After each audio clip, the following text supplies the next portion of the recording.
En octobre 1914, au cours des premiers mois de la Première Guerre mondiale, le village français de Lens fut capturé par les forces allemandes pour son importance stratégique. Dans plusieurs batailles au cours des 3 années suivantes, des dizaines de milliers de soldats français et anglais furent tués en tentant, sans succès, de reprendre le village. En 1917, le lieutenant-général canadien Arthur Currie fut nommé commandant du corps canadien. Il succédait au général britannique Julian Byng, qui commandait les troupes canadiennes lors de la victoire du corps à la crête de Vimy.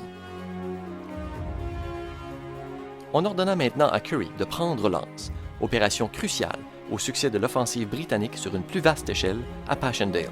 Currie disputa ses ordres et choisit plutôt de prendre d'assaut l'élévation qui dominait le village, c'est-à-dire la côte 70, qu'il considérait de plus grande valeur stratégique. Il s'agissait là d'une décision risquée, particulièrement au vu des échecs précédents des forces alliées. Grâce à l'usage d'innovations techniques et tactiques, le corps s'empara toutefois de la côte 70 dans les premières 4 heures du 15 août. Au cours des 5 jours suivants, les Canadiens repoussèrent 21 contre-attaques allemandes en succession. Planifiée, orchestrée et effectuée presque entièrement par les Canadiens, la bataille cruciale de la côte 70 demeure aujourd'hui méconnue. Pourtant, la victoire à la côte 70 a validé le leadership militaire du Canada durant la Grande Guerre. Notre grande contribution au triomphe allié a par la suite ouvert la voie à l'évolution de la nation d'une colonie en un véritable pays.